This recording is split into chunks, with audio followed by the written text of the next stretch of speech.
امام حسن کون ہے؟ ذرا غور سے سنیے گا، وقت مختصر ہے، میں بڑی تیزی کے ساتھ چل رہا ہوں۔ امام حسن امام حسین کے بڑے بھائی، امام حسین کے بڑے بھائی، حضرت علی رضی اللہ تعالیٰ عنہ کے بڑے شہزادے کا نام امام حسن رضی اللہ تعالیٰ عنہ ہے۔ اللہ کے رسول صلی اللہ تعالیٰ علیہ وسلم ایک مرتبہ چادر کو اوڑھے ہوئے بیٹھے تھے کہ ایسا لگ رہا تھا کہ چادر کے اندر کوئی چیز ہے، چادر کے اندر اللہ کے رسول صلی اللہ تعالیٰ علیہ وسلم نے کسی چیز کو چھپا کے رکھا ہے۔ ایک صحابی آتے کہنے لگے یا رسول اللہ صلی اللہ علیہ وسلم ایسا معلوم ہو رہا ہے کہ آپ کی چادر کے اندر کوئی چیز ہے۔ اللہ کے رسول صلی اللہ تعالیٰ علیہ وسلم اپنی چادر مبارکہ کو نکالتے ہیں، جیسے نکالا تھا ایک طرف حسن ہے ایک طرف حسین ہے، حسن ہے ایک طرف حسین ہے۔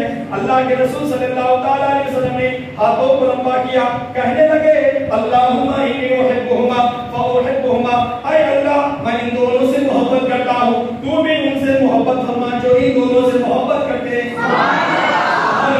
اب یہاں پر کون ایسا ہے جو امام حسین سے محبت نہ کرے؟ یہاں کون ہے جو امام حسن سے محبت نہ کرے؟ ساری دنیا ان شہزادوں سے محبت کرتی نظر آتی ہے۔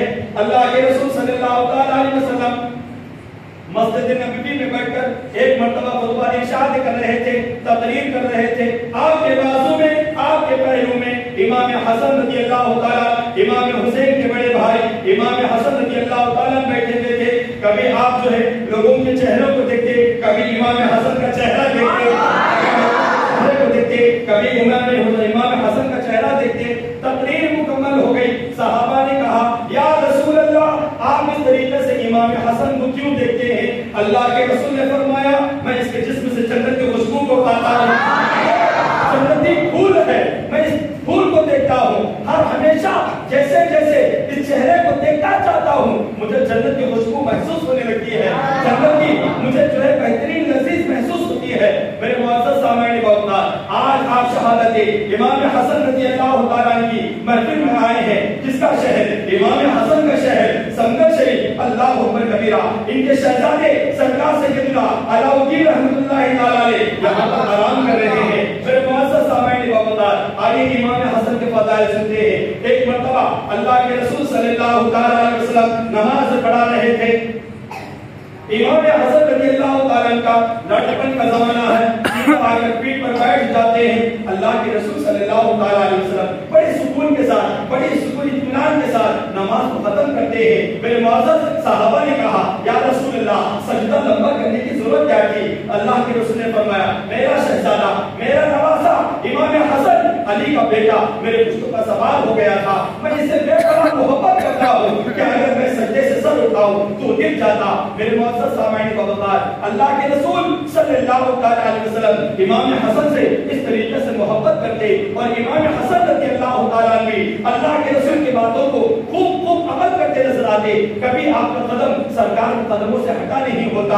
آپ دیکھیے اگر کسی صحابی کو نبی کا دیدار کرنا ہوتا، نبی کو دیکھنا ہوتا، کہیں نہیں جاتے، امام حسن کا چہرہ دیکھتے، اللہ اللہ امام حسن کے چہرے کی تعلق سے بتایا گیا اگر کوئی امام حسن کا چہرہ دیکھتا تو یوں محسوس کرتا کہ میں نبی کا چہرہ دیکھ رہا ہوں، نبی کا چہرہ دیکھ رہا ہوں۔ میرے معزز ان کا چلنا نبی کے چلنے کی طرح، ان کا بیٹھنا نبی کے بیٹھنے کی طرح، ان کی گفتگو کرنا نبی کی گفتگو کرنے کی طرح۔ حضرت امام حسن رضی اللہ تعالیٰ ایسی بات کمال شخصیت ہے، نبی کے ایک خلاف کام کرتے نہیں، اپنے نانا جان کے خلاف ایک کام نہیں کرتے، نانا نے جو کہا نواسا وہ عمل کرتا نظر آتا ہے۔ ذرا غور سے سنیے گا، ایک مرتبہ بآواز بلند درود شریف پڑھیے اللہم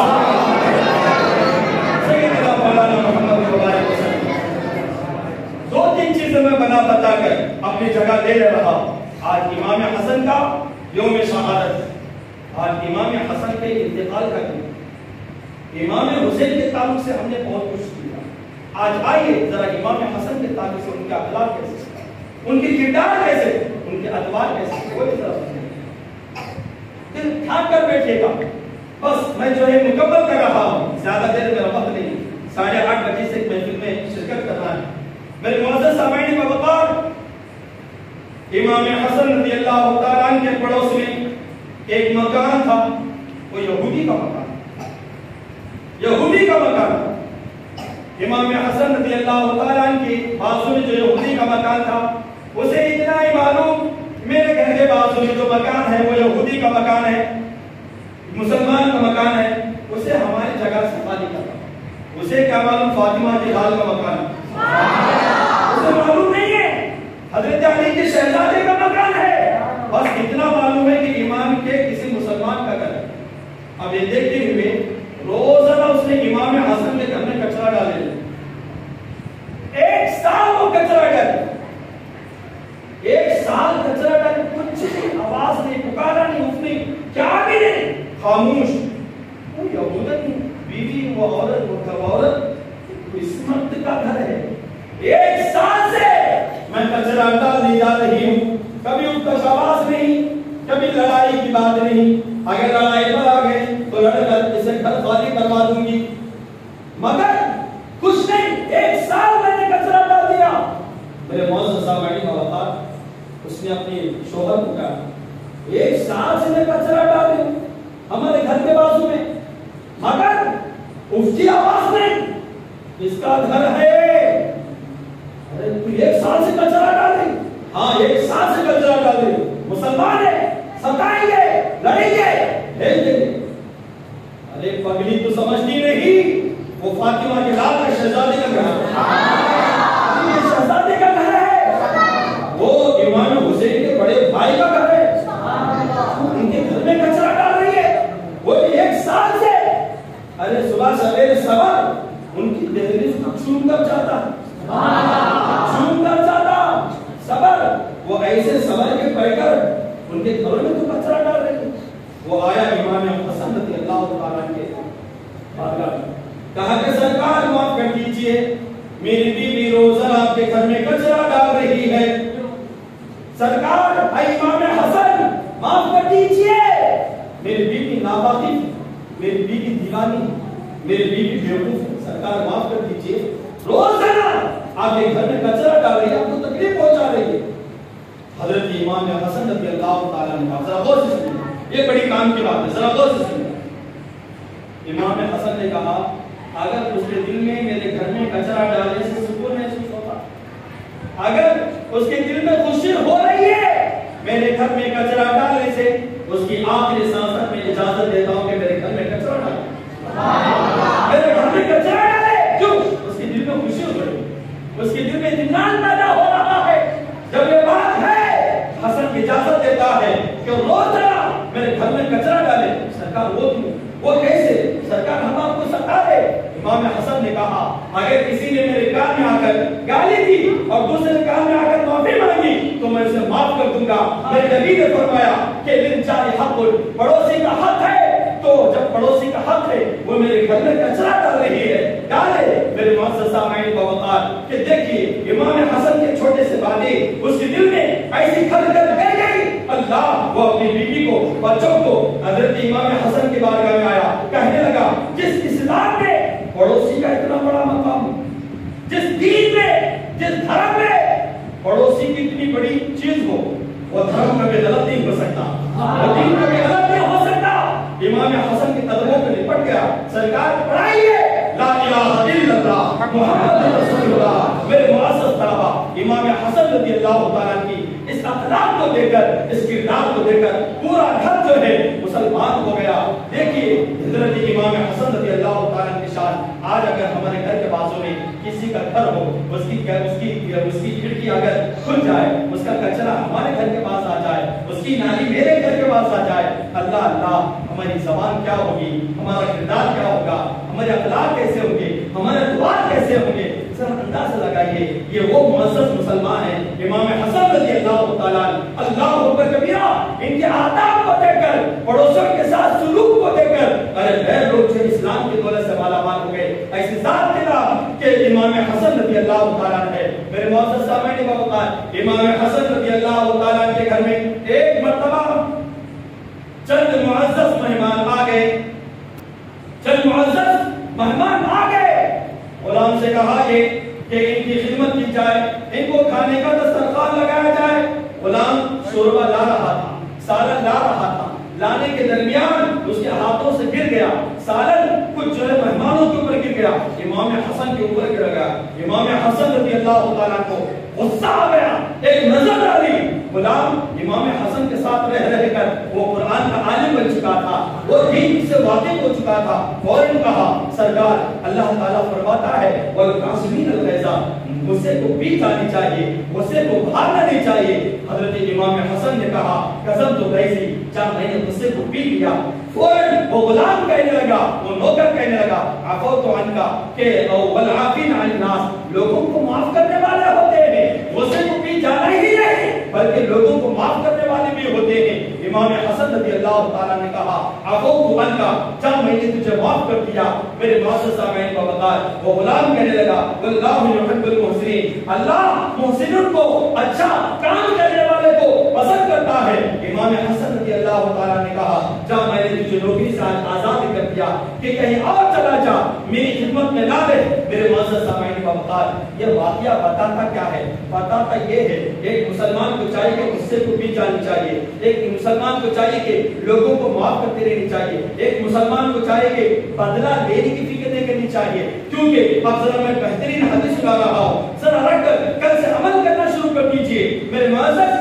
اللہ کے رسول صلی اللہ تعالیٰ علیہ وسلم نے فرمایا تین لوگ ایسے ہوں گے کل بروز قیامت نہ ان سے حساب لیا جائے گا نہ ان سے کچھ پوچھا جائے گا، اللہ تعالیٰ ڈائریکٹ کرے گا جا سیدھا جنت میں داخل ہو جا، کیونکہ تیرے اندر تین چیزیں موجود ہیں۔ صحابہ نے کہا یا رسول اللہ وہ تین چیزیں کیا ہے؟ وہ تین کیا ہے کہ جن کو اللہ تبارک و تعالیٰ نہ حساب کرے گا نہ کتاب لے گا، کچھ نہیں، نہ پوچھے گا نہ کچے گا، سیدھا جنت میں داخل کر دے گا؟ اللہ کے رسول صلی اللہ علیہ وسلم نے فرمایا جس کے اندر یہ تین چیزیں ہوں گی وہ کبھی اللہ تبارک و تعالیٰ کے بارگاہ میں حساب و کتاب نہیں اور جہنم نہیں، سیدھا اسے جنت دی جائے گی۔ اللہ کے رسول نے فرمایا سب سے پہلے وہ جو پڑوسیوں کا خیال کرے، وہ سب سے پہلے وہ جو پڑوس کے ساتھ عزت کے ساتھ آداب کے ساتھ محبت کے ساتھ پیش آئے۔ میرے معزز سامعین کو بتا، اللہ کے رسول صلی اللہ علیہ وسلم نے بھی فرمایا اگر کوئی ہمیں محروم کرے تو ہمیں اسے عطا کرنا، یہ چیز اگر کسی کے اندر آ گئی تو اللہ تبارک و تعالیٰ اسے بھی جنت دیتا ہے۔ مطلب کیا ہے؟ میں نے کسی کو شادی کی دعوت نہیں دی تو اس کے گھر میں شادی کی دعوت آئے تو یہ تم نے بلایا میں کہیں کو بلانا، میں اسے ایک مرتبہ قضا پوچھا تھا انہوں نے دیا میں کہیں کو دینا نہیں، یہ سب ساری چیزیں بازو ہٹا دو۔ اس نے پوچھا اس نے نہیں دیا تو نہیں دیا، اب وہ پوچھا ہے ہمیں اس کی مدد کرنی چاہیے، اس کی خدمت کرنی چاہیے۔ جب اس کے اندر یہ جذبہ آ جاتا ہے اللہ تبارک و تعالیٰ اسے جنت عطا کرتا ہے۔ میرے معزز سامعین و بتا، اللہ کے رسول صلی اللہ علیہ وسلم نے فرمایا کہ صبر کو اپنانا، صبر کرنا اور لوگوں کے غصہ کو پی جانا، لوگوں کو معاف کرنا، یہ چیز بھی ایسی ہے اللہ تعالیٰ اسے جنت عطا فرماتا ہے۔ یہ تینوں چیزیں امام حسن کے اندر موجود تھیں۔ میرے معزز حضرت امام حسن رضی اللہ تعالیٰ ایک بلند و بالا شخصیت کا نام ہے۔ میں آخری تقریر پر گزر رہا ہوں، ذرا غور سے سنیں گا کہ حضرت امام حسن رضی اللہ تعالیٰ ایک مرتبہ ایک کام کو آنے والی چیز، ذرا بہت کام کو آنے والی چیز، ہر جگہ کام آئے گیا۔ امام حسن ایک مرتبہ کوفہ گئے، ذرا غور سے سنیں، کوفہ گئے، کوفہ جانے کے بعد ایک شخص آپ کی بارگاہ میں آیا، کہا کہ سرکار 10 سال ہو گئے اولاد نہیں، کچھ وظیفہ عطا کر دے تاکہ میری گود میں اولاد آ جائے۔ حضرت امام حسن رضی اللہ تعالیٰ نے کہا استغفر اللہ ربی من کل ذنب خطیئۃ واتوب الیہ، پڑھ اللہ تعالیٰ تجھے اولاد عطا فرمائے۔ پھر دوسرا نوجوان کہا کہ سرکار اے آل رسول، اے فاطمہ کے لال، اے علی کے شہزادے، اے سرکار کے نواسے، کاروبار کون رکھا ہے، کاروبار نہیں چل رہا، کچھ وظیفہ عطا کر دے۔ حضرت امام حسن نے کہا استغفر اللہ ربی من کل ذنب خطیئۃ واتوب الیہ، پڑھ اللہ تعالیٰ تیری تجارت میں برکت دے گا۔ میرے معزز سامعین کا وقار کچھ دن نہیں ہوئے، اس کا کاروبار اتنا بڑا گاؤں کے باہر بھی اس کی پریکٹس قائم ہو گئی۔ تیسرا شخص آیا کہنے لگا سرکار جب بھی کوئی کام کرنے جاتا ہوں مایوسی ہو جاتی، کوئی کام ہوتا نہیں۔ سرکار امام حسن نے کہا استغفر اللہ ربی من کل ذنب خطیئۃ واتوب الیہ، تیرے کام بندے نظر آئے۔ ایک شخص آ کر کہا کہ سرکار اے آل رسول، اے آل بطول، اے جس کے رگوں میں فاطمہ کا دودھ دوڑنے والی ذات، علی کا محبت نہیں کرتے. وظیفہ ادا کرتے. امام حسن نے کہا استغفر اللہ ربی من کل ذنب خطیئۃ واتوب الیہ. لوگ اس سے محبت کرنے لگ جائیں.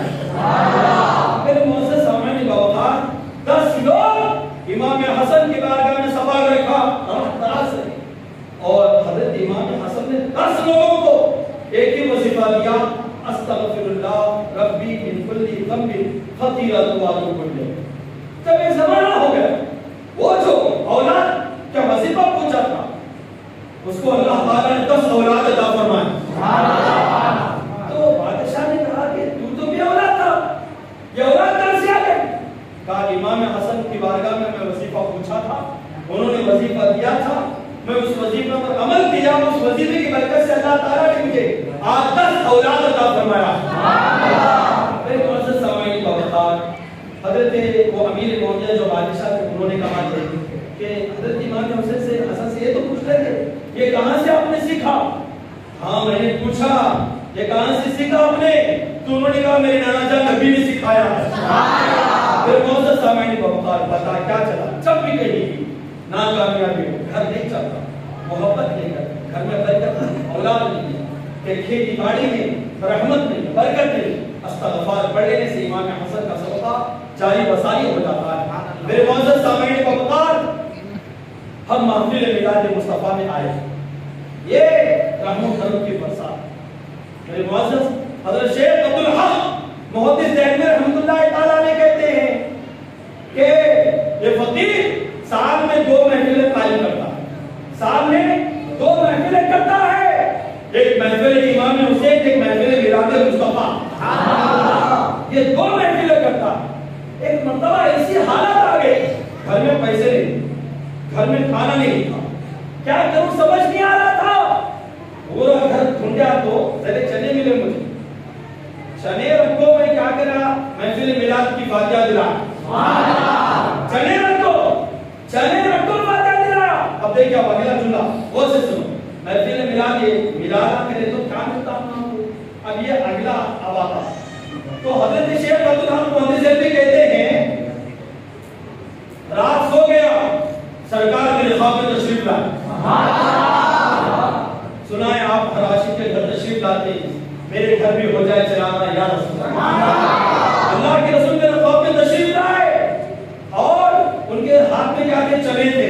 کہا کہ اے عبدالحق تیرے چنے بھی مجھے پسند ہے. میرے معزز اپنے گھروں میں میلاد کی فاتحہ دلانی چاہیے, اپنے گھروں میں برابر میلاد مصطفیٰ کی محفل کو قائم کرنی چاہیے. ہم کیا کریں گے سال میں ایک مرتبہ, میرے غوث ہر مہینے میں میلاد کرتے تھے.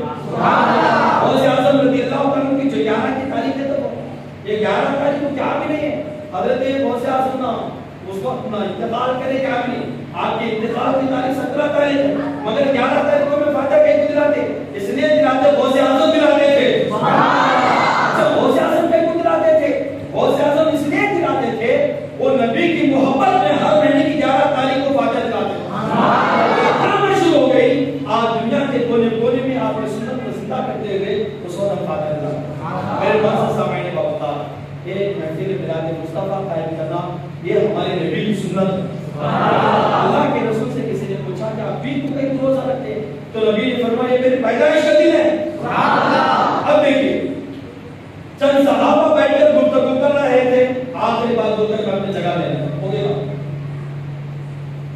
صحابہ بیٹھ کر گفتگو کر رہے تھے. ایک صحابی نے کہا اللہ تعالیٰ نے آدم کو صفی اللہ بنایا ہے, موسیٰ کو کلیم اللہ بنایا ہے, عیسیٰ کو روح اللہ بنایا ہے, نوح کو نجی اللہ بنایا ہے. سارے صحابہ آپس میں گفتگو کر رہے ہیں. میرے نبی کی آمد آ گئی, میرے نبی تشریف لائے. سارے صحابہ کھڑے ہو گئے, یا رسول اللہ اے صحابہ میں نے آپ کی گفتگو کو سن لیا, تم کہہ رہے تھے آدم کو اللہ تعالیٰ نے صفی اللہ بنایا برابر, موسیٰ کو کلیم اللہ بنایا برابر, عیسیٰ کو روح اللہ بنایا برابر, نوح کو نجی اللہ بنایا برابر. مگر یہ بھی دیکھ لو, یہ بھی یاد رکھو اللہ بنا حبیب اللہ, مگر آگاہ ہو جاؤ اللہ نے مجھے اپنا حبیب بنایا, اپنا حبیب بنایا ہے. اور حبیب کا جو مقام ہوتا ہے وہ کسی کو نہیں آتا ہوتا. حبیب کا مطلب کیا؟ کہ محبت اللہ تعالیٰ نے مجھ سے محبت فرماتا ہے. اللہ کے رسول نے فرمایا ایک مرتبہ صحابہ بیٹھ کر عبادت کر رہے, اللہ کے رسول صلی اللہ علیہ وسلم محفل میں سارے صحابہ, نبی نے فرمایا کہ بیٹھے ہیں یا رسول اللہ, بیٹھنے کا ایک مقصد ہے کہ ہم اللہ تعالیٰ کا شکریہ بتا رہے ہیں. کیوں؟ اس لیے کہ آپ جیسے عظیم ذات کو اللہ تعالیٰ نے ہمارے لیے عطا فرمایا. اللہ کے رسول نے فرمایا مبارک ہو تمہاری محفل پر, اللہ تعالیٰ آسمان پر فرشتوں کے ساتھ فخر محسوس کر رہا ہے. دیکھو میرے بندے میرے نبی کی یاد میں بیٹھے ہوئے ہیں. اسی لیے کسی نے کیا خوب کہا, جہاں ذکر حبیب ہوتا ہے خود خدا قریب ہوتا ہے, ان کی محفل میں بیٹھنے والا بڑا خوش نصیب ہوتا ہے. محبوب کی محفل کو محبوب ہی سجاتے, آتے وہیں تیرے سرکار بلاتے. مبارکباد ہے آپ حضرات, ماشاءاللہ محفل ملاد